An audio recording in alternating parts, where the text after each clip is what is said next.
Hi, I'm Katie, host of Focus and Flourish podcast. I used to grind nonstop until I figured out how to automate my systems that ended up helping me achieve a 4-day work week. Now I earn more and work less. Want to do the same? Grab my free 6-figure strategy guide, which is the exact blueprint I used to grow my own business to where I am today. Link in the show notes. Are you new here? Tap subscribe to support the show and never miss an episode. Hi, everybody. Welcome back to Focus and Flourish podcast. I am very excited today. We have a really special guest who I align with so much. Her name is Weronika. She is a life and leadership coach. And I know we hear a lot about that in our, culture and society today, but her story really stuck with me when her and I discussed collaborating. So she enables individuals of all kinds. And yes, she specializes in creative entrepreneurs, but really her framework is kind of something anyone can use. And she's enabling teams and individuals to really own their power and transform crippling overwhelm into opportunities, and not just opportunities, but actual results, which is ultimately what we all want in life, whether it's joy or abundance or whatever, right? So she is from Poland and has traveled all over the world, lived in multiple countries, and ultimately she worked at Meta for a very, very long time, 13 plus years, I believe, right, Weronika? That's right. So she's led global teams, mentored over 400 employees, huge numbers here, and she's certified in coaching, clinical hypnotherapy, emotional freedom technique. And ultimately, the moment I found out about what she did and started following her, I realized that all of you here are going to love what she has to bring to the table. So we're just going to kind of dive in with an interview. That was my little intro. Weronika, welcome to the show. I'm so glad you're here. I'm so happy to be here, Katie, and thank you so much for having me. Yeah, I always find myself extremely inspired and connected to women and people who leave the traditional career, leave the grind, and go out and start sharing their genius from a place of entrepreneurship. So I'm really proud of you for that as well. Thank you so much. So I know when we've been discussing topics and just sort of what we were going to dive into today, because creative success and burnout is such a broad topic, right? So when you really... Okay, I'm just going to start with a question and we can kind of dive in because I could go off on so many different tangents, but so many creative people, so many entrepreneurs and creatives start something because they're so inspired by it and passionate, right? So what's often the first sign that, someone's heading towards burnout, right? Something like, okay, this is not sustainable. And then what's like an immediate step that people can take if they are noticing that first sign to kind of shift their direction? Absolutely. And thank you so much, Katie, once again for having me. I know you mentioned a lot about my professional background, and that's important, but I just wanted to mention that I'm so happy to be here because I'm someone who overcame burnout twice, actually, on that journey of living in different places. So I'm just so happy to be here to share my learnings also as a human. And for anyone who might be listening or watching, I want to say that it is possible to turn that overwhelm into opportunities, to use this as a moment to reset. And as I think about your question, I think the most important thing I just would love to mention before I dive into actual suggestions is to demystify one aspect, which is not all stress is bad, but too much of it for too long can lead us to burnout. If there is a bit of stress, it keeps us creative, it keeps us on our toes, ambitious.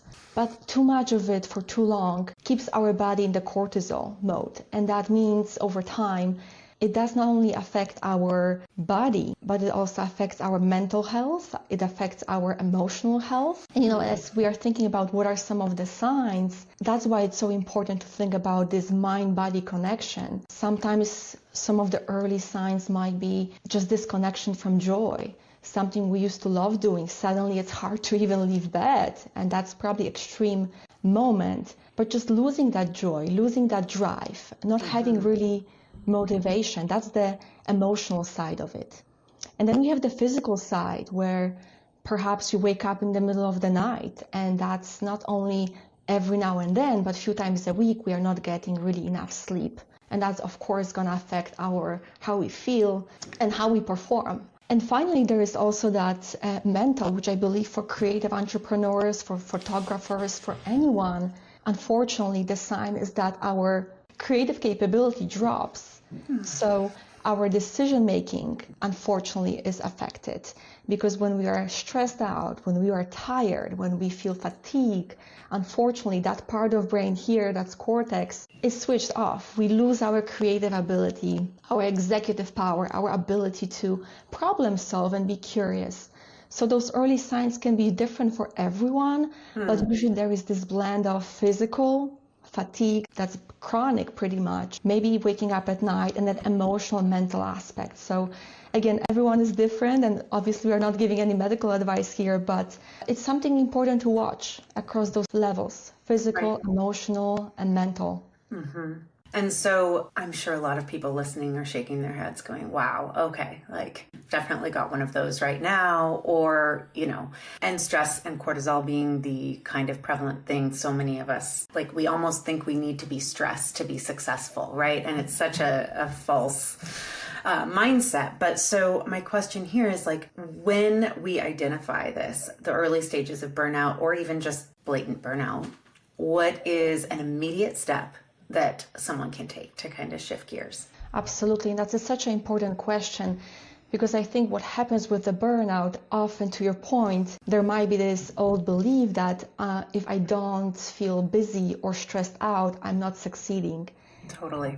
And to me, right, and that's unfortunately not, it's something that our society suggests very often, especially in the Western culture. So, when I think about the first step, and to your point, I work with so many individuals, it may not sound like a rocket science, but yet it's so powerful. And that step is really pausing. Yeah. Because when you pause, you give yourself that chance to reassess and take a different choice. When we are on that path, just achieving, not sleeping well, doing 14-hour day, every day pretty much, we believe that's really the path. But when we pause, we can actually ask questions. Is that really the only way? And we can also meet ourselves with this important ingredient, which is compassion. And I will mention compassion because there is so much research about that. Compassion allows us to connect with ourselves once again and just say, hey, I know it's hard. I know you have this dream. You are trying to build something meaningful, help people out as an entrepreneur, but compassion allows this door, which is, even though it's hard, I'm open to try different things. I'm open to find more steadiness, because that pushing through, that pushing is not working anymore. Right. So I would say pausing and asking those questions and being curious with compassion can take us on a very different path. So to me, that's really the most powerful step, even though it sounds so simple. Yeah, and I can't help but sort of think of my own experience with burnout, which was very extreme, and how, like, for anyone listening and resonating with what we're talking about, it's sometimes not just one thing, right? It's not always just career. A lot of women become burnt out prepping to family plan, have a baby, postpartum, going back to work. Like, so it might be a combination. So don't write this off if, your business is not making multiple six figures and blah, blah. Like, this can be burnout from just trying, or burnout from, like, emotional drain in relationships. This can be so many different things. But I really appreciate you bringing up pausing. And I would love to just sort of pause there for a minute. So it's so hard. I just want to go back. I really deeply burnt out late 2014, early 2015. And, if I hadn't, like, had people I was discussing it with, it would have been very hard to pause. And so whether it's a, mentor or a therapist or a family member or a best friend, I think it's also really important to discuss these early signs of burnout, because sometimes we get so in our own hamster wheel of go, go, go, go, go, and we're in that grind, which we don't have to be in. It can be really hard to know when to pause, right? Absolutely. And I feel like pausing, it's something that can be introduced ourselves even more. And to me, that's just non-negotiable. So what I learned through my journey overcoming burnout twice at this point is budgeting more time in my schedule and actually keeping some time for pausing, which is uninterrupted time for unforeseen circumstances, something that came up ad hoc, or maybe just a rest, a walk outside, enjoying where I live in North California. So those pauses can be very powerful.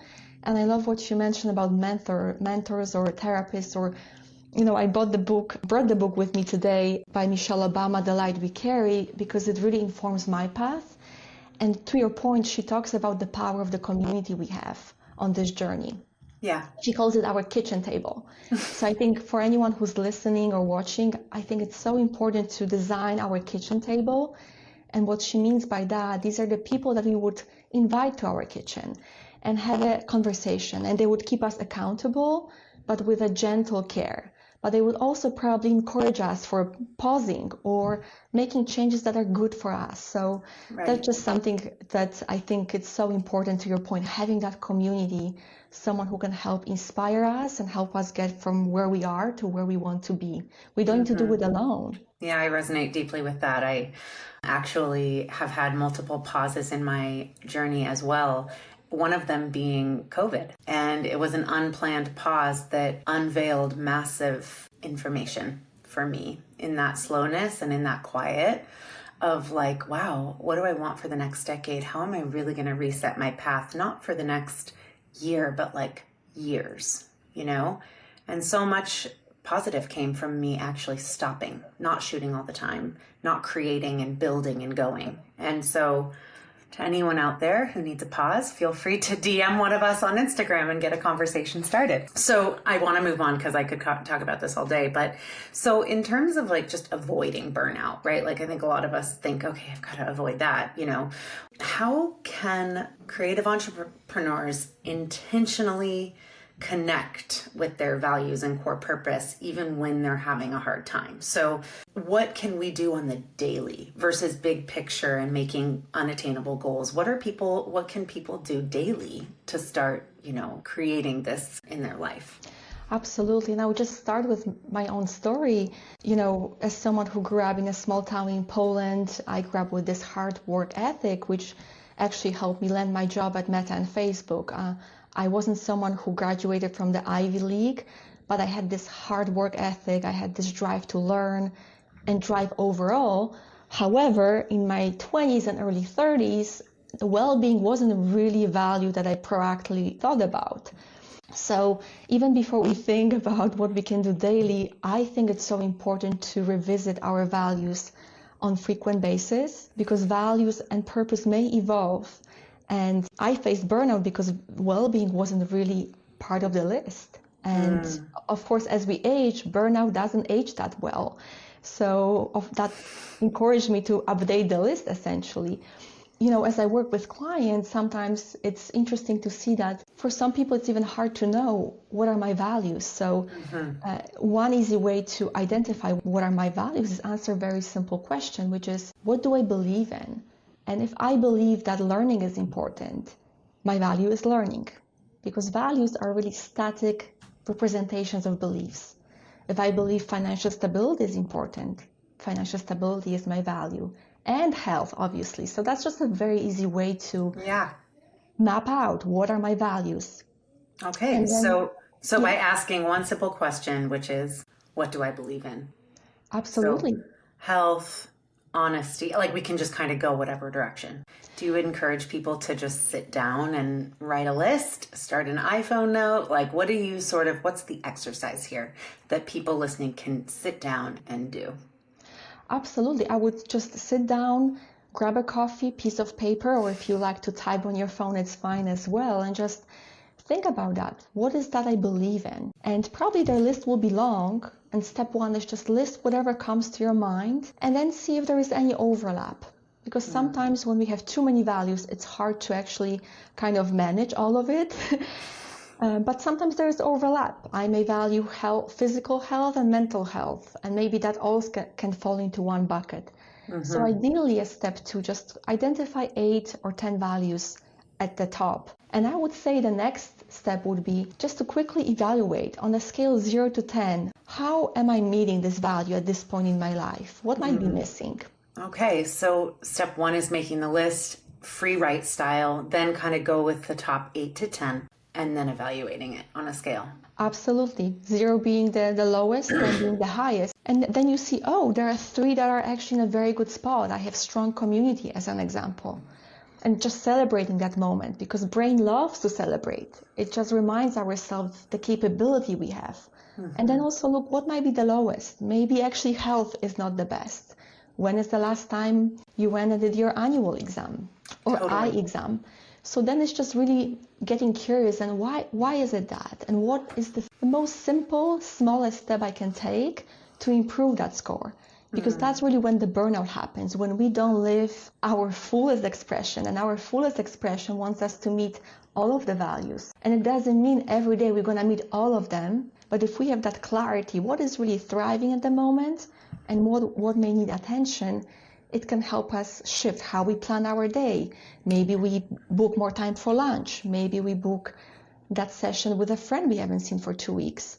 So we can really get then practical and organize our schedule to meet those values a bit better. And then we get to take a more intimate and personal experience and then say, okay, look at my calendar. I've factored 0 time in for nature or exercise or any blah, blah, blah. And then we get to, like, you're right, be practical and actually less overwhelmed by not feeling good. So I love that. But what this all starts with is that pause and actually getting in touch with ourselves, right? So I really like the idea of keeping it simple. Lists 0 to 10. I love that. Probably going to do it after we get off. So for people that really are like over it, ready to step into a different state of being and living their lives, you know, what is the most powerful mindset shift or quote unquote like unlearning that needs to happen to start building something that's more sustainable and also honors health and well-being with success? That's a very important question, and I think it can also bring really practical ways we can start making changes today. Like literally after you listen to this episode, you can make changes. I'm going to give some general example, but of course that can vary based on the person. With what I've learned working with my clients and being at Meta and Facebook is that very common part of our mindset, especially when we are overachievers or have that entrepreneurial skill set, that if I'm not busy, I'm not succeeding. Or if I'm not stressed out, I'm not succeeding. And to your earlier point, that's also because our body got used to cortisol. So it feels almost weird when we feel a bit relaxed, when there is space. Right. What I would love to suggest in those moments, when there is any thought that comes up that might be a bit outdated, if we feel exhausted and burnt out, maybe that thought is not really working anymore. It's something what I call the rule of 5. So basically, what are 5 alternative interpretations you can come up with? Instead of, if I'm not busy, I'm not succeeding, maybe you can think, even though I'm not busy, I actually have space to be proactive. Or even though I'm not busy, maybe this means I optimize my schedule to be more strategic. Or even though I'm not busy and I'm not stressed out, I can actually spend more time with my family. Totally. Or and the list can go on. We can come up with more interpretations. So that rule of 5, we can use in any moment when we just pause and is this thinking really helping me? Is it really supporting me? Right. Because our thoughts translate to action. And if we don't catch our thoughts and don't update them, we're not going to really be productive and feeling good. It's like with iPhone. If we don't update our iPhone system, it's not going to work. It's going to be so slow, right? It's Good analogy. Our thinking needs to get updated. So whenever we catch those thoughts that may not be really helping us anymore, we can play with the rule of 5 and see what is alternative interpretation here. Yes, I love that. And I mean, I would love to even dive into a workshop series about identifying burnout, exercise, simple takeaways for everyone here, you know, that wants more of this. Perhaps we can do that on our next episode together. Absolutely. Always happy to collaborate. Yeah, and I just want to recap one piece that really spoke to me for everyone listening here is, you know, if you scroll back and listen, you know, to those early signs, and you're experiencing any of them, unnecessary fatigue, even when you're, hydrated and you had rest, and really paying attention to your body, your mind, the cycle of your thoughts. But if you're having any of those early signs, I think it's really important to reach out to someone and figure out, how can I pause? Obviously, if you're a parent and have young children, or a partner we understand that life is hard and it's very hard to pause, but sometimes all it takes is 10 minutes a day scheduled into your calendar to just reset your mind and ground down and just give yourself a quick break to be able to move forward in a healthier way. So if that's the case, you're welcome to head to the show notes from this episode. Weronika has included resources, her website, her Instagram, which has amazing content. I love watching what you put out. But get in touch with her or me and just walk away from today knowing there is somewhere to turn if you're feeling on that burnout road, which I've been on several times in my career, and part of the reason I launched this podcast. So I'm so grateful that you were here today, and I would love to have you back. Oh, it will be a pleasure, absolutely. And just echoing, you're not alone if you're facing burnout or overwhelm, and I think it's a powerful moment to reset and see how you can move forward differently. And I'm looking forward to sharing more in the future as well. Thank you so much, and we will talk more soon. So, absolutely. All right, everybody, make sure to head to the show notes, and I will be back very soon. If you enjoyed this episode, please share it on your favorite social media platforms, whether it's Instagram, Facebook, or LinkedIn. Your share can help someone improve their photography business and their life. Use the hashtag Focus and Flourish podcast so we can see your posts and connect with you there.